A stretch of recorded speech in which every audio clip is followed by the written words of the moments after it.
everyone, and welcome to Ohio Nicole Creates. This week I am creating a Mary Poppins inspired card. To create this card, I used several different dies.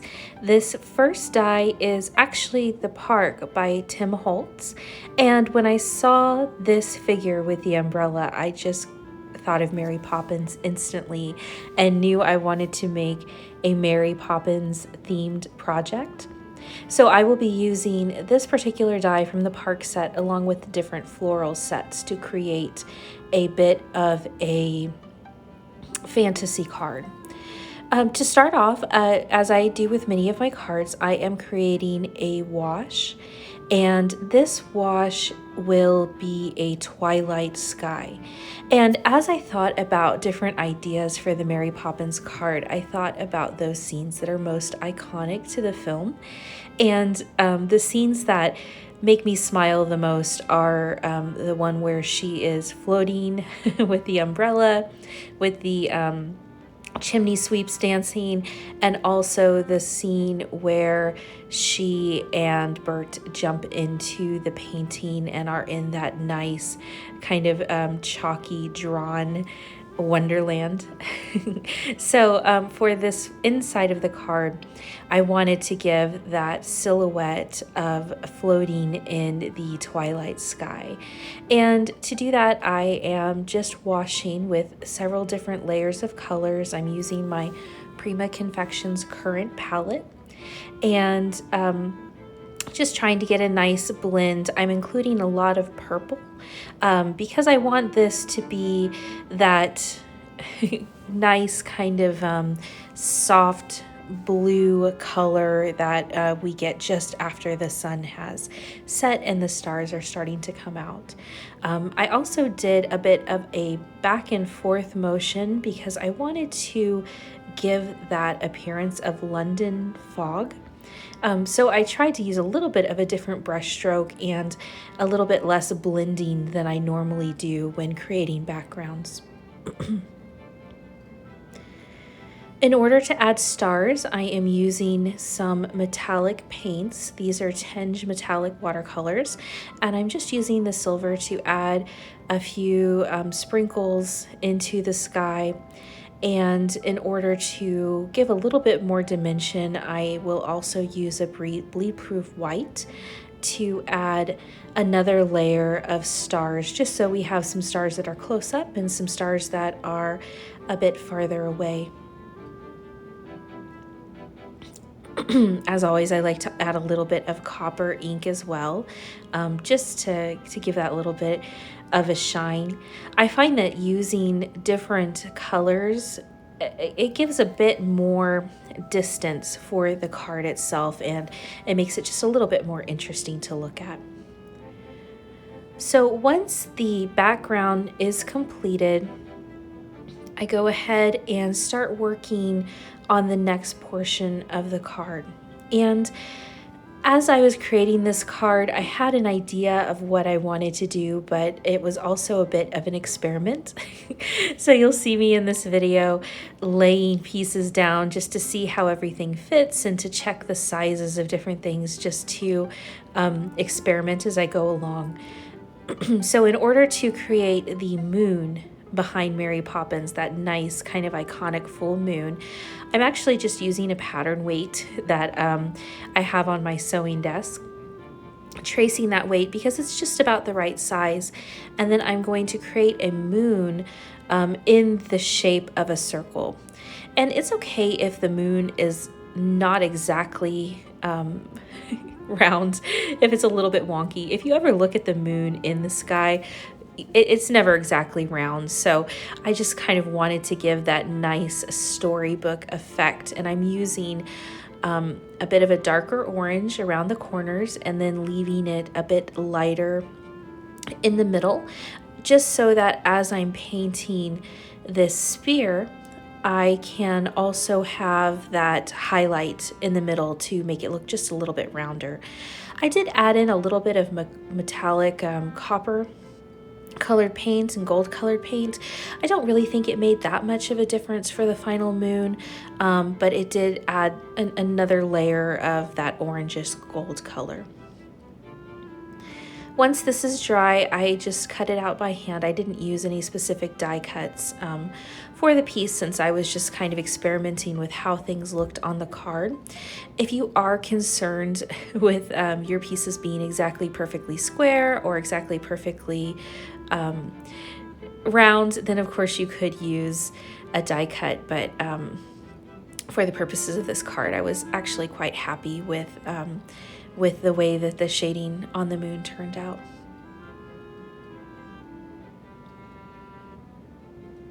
One tip that I can offer when using watercolor paper and creating elements out of a thicker paper that has what we call a white core, if you go ahead and paint the outside of the piece, it just gives it a much more nice finished look.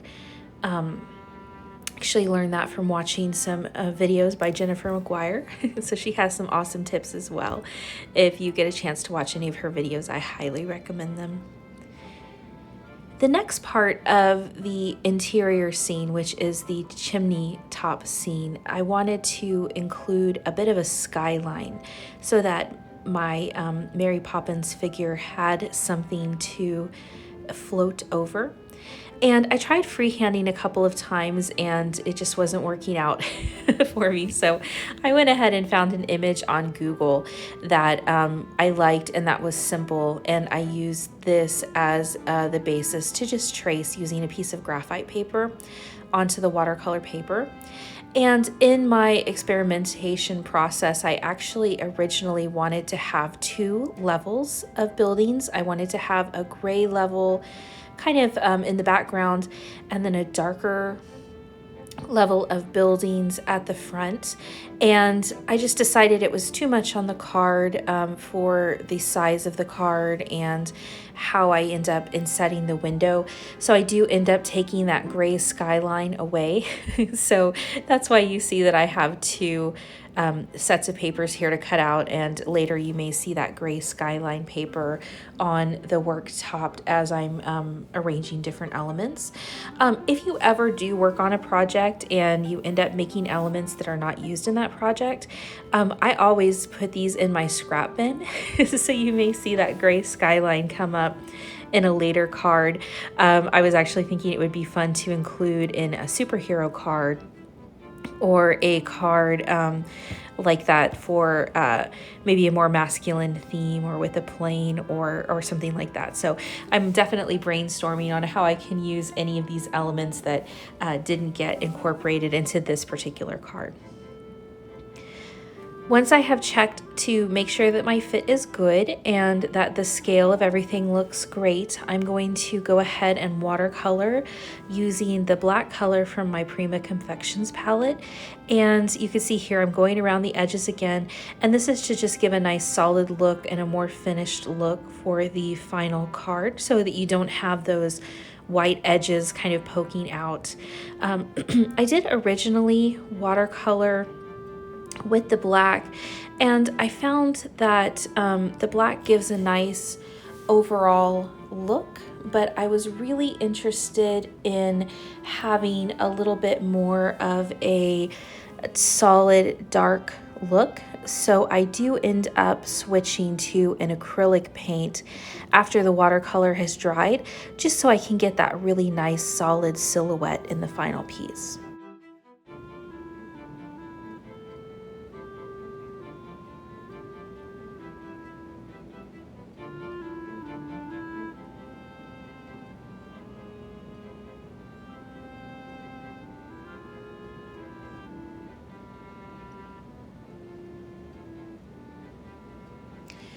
And here I am with the P.H. Martin's acrylic inks.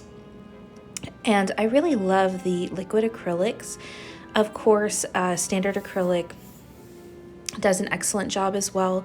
But since I work so much with the watercolor medium, the liquid acrylics, I just like the consistency and the way that they lay over the paper without having to add in an additional medium.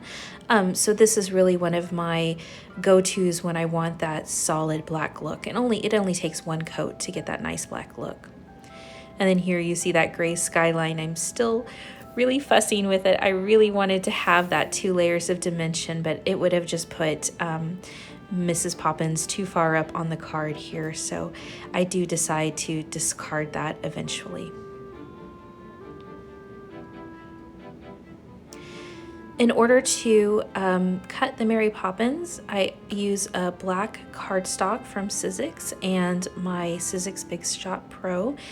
So I do the die cutting with the figure, and that's how I get the really nice crisp lines with the figure. And I will also do die cutting with the flowers as well.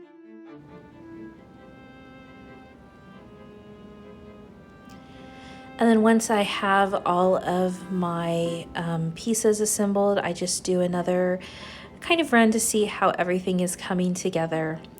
And I decide not to glue everything down until I have finished the front of the card.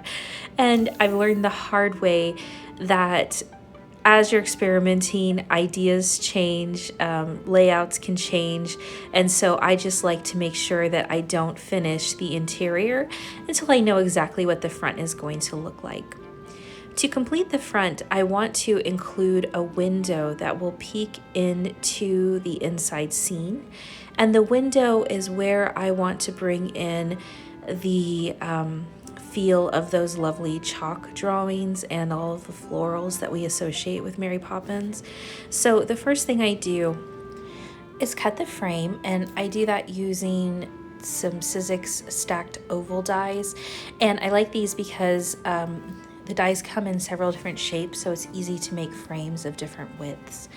And I decided on the golds because it reminded me a bit of the mirror, and I really love that scene in the movie where she's singing to herself in the mirror, kind of duetting with herself. So I thought that was another way to bring in a fun aspect. Once I have decided on the frame and looked at where it will fall, I go ahead and die cut the card as well. Now you'll see here that I actually sometimes when I'm running my die cuts through the Sizzix, I like to put a piece of paper on the top, just because when you start to use your plates, they start to get a little bit warped and can pick up ink and things if you run through after you've painted. And I put a little bit of printer ink on the card. So I changed my plan, and I actually decided to use distressed inks to cover up that ink, and it worked really, really well. So I use my broken china and other blues to get a nice shading and get that kind of iconic blue sky shade, which covers up any of the ink that was transferred during the die cutting. And I did fuss a little bit just to get the oval in exactly the right space, so I didn't want to have to remeasure and redo everything if it wasn't necessary. So distress inks are really, really wonderful because they are nice and creamy, and they have a different type of pigment that will cover up completely other inks as well as blend in shades. So it was a really great choice to kind of cover up my blender there. And when you look at the final card, you can't see the ink at all, so I was extremely happy with that.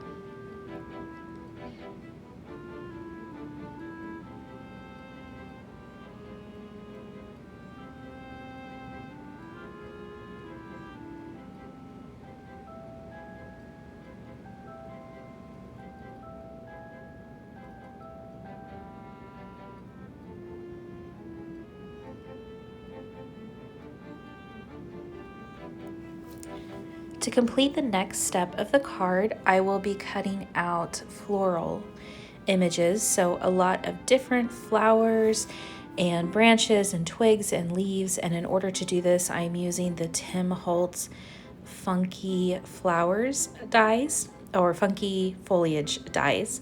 And I just kind of pick out the ones that I think will work the best. There are some fun mushrooms and other kind of images that are really neat but won't work so well for this project. And then I go through my stack of cardstock and pick out a few different greens and some pastels, different oranges and yellows to go over and start to cut the flowers.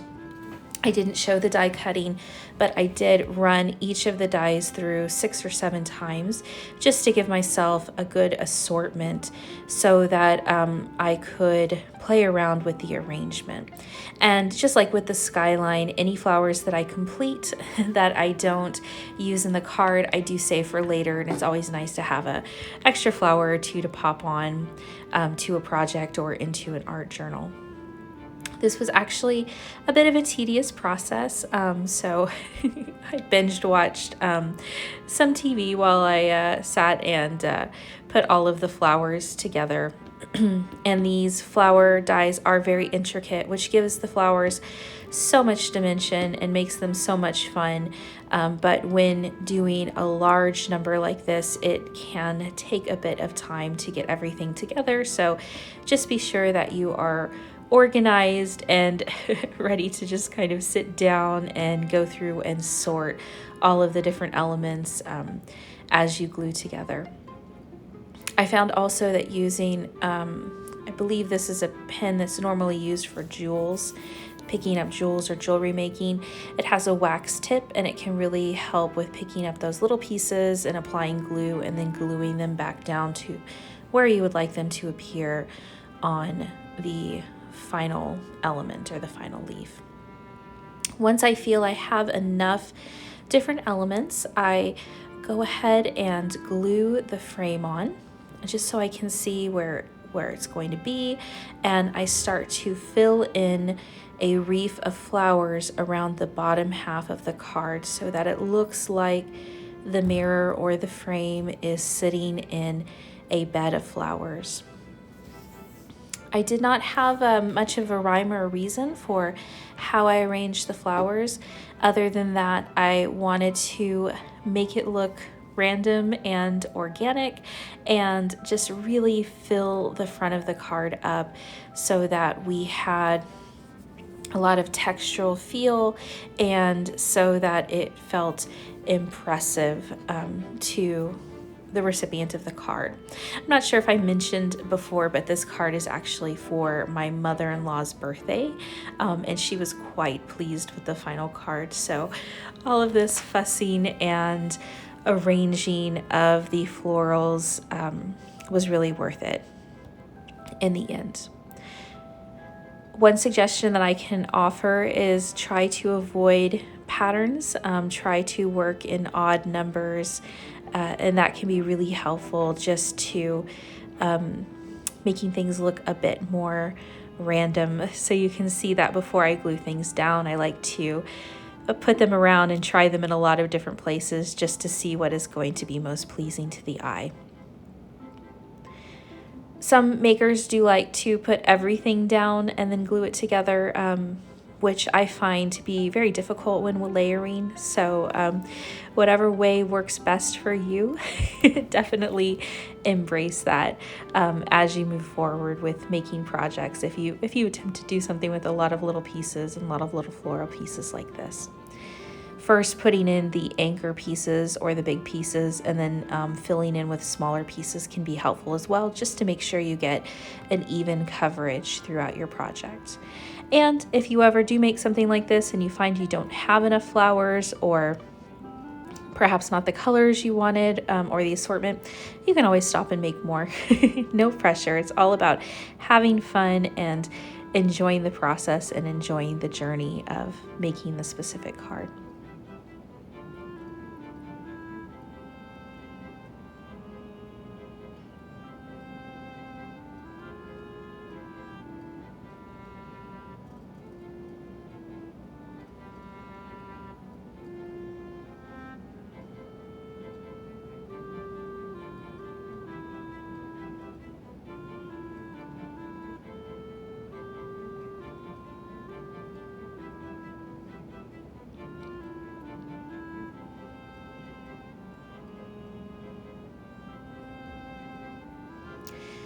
As a final piece for the front, I did end up tucking a few leaves into the inside of the frame, just so it would overlap the frame a bit and give that more organic feel. And later, I did not record this part of the process, but I go back in and I take some of the extra pieces that I did not use on the front, and I create a small reef on the inside as well. And I found that that worked really, really well in just giving a really full garden effect to the card, and it made both sides of the card seem finished.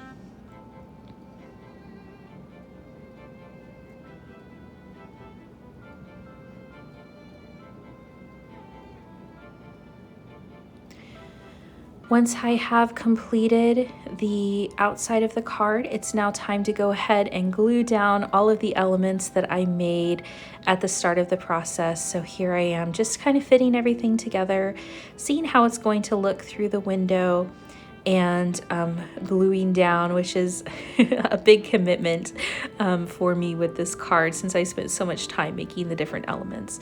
And as you can see here, as I mentioned before, I still really, really wanted that double kind of skyline to work, but I do have to abandon it for the single skyline. And I think it works well because it keeps everything in that nice silhouette, kind of matching the Mary Poppins character.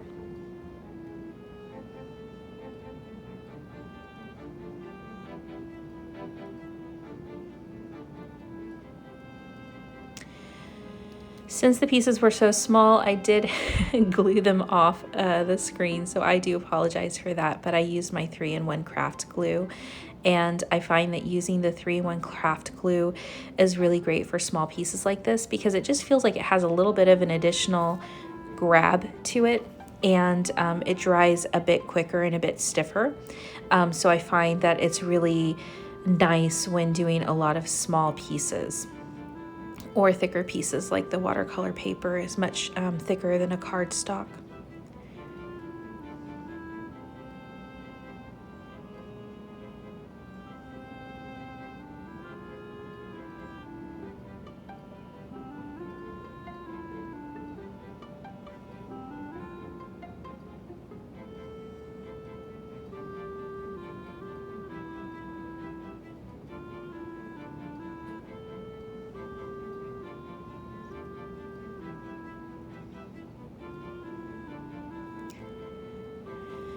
And finally, once all the pieces on the front are dry, it is time to adhere the card in to the project.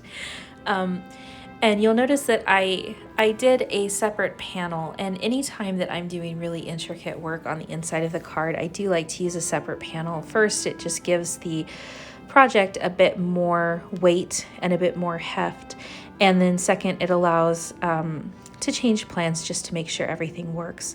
And so here is the final card. As I mentioned, my mother-in-law was quite pleased with it, and I was too. And thank you so much for watching and for sharing this process with me. And I look forward to seeing everyone again next week. Thank you so much, everyone. Have a good week. Bye.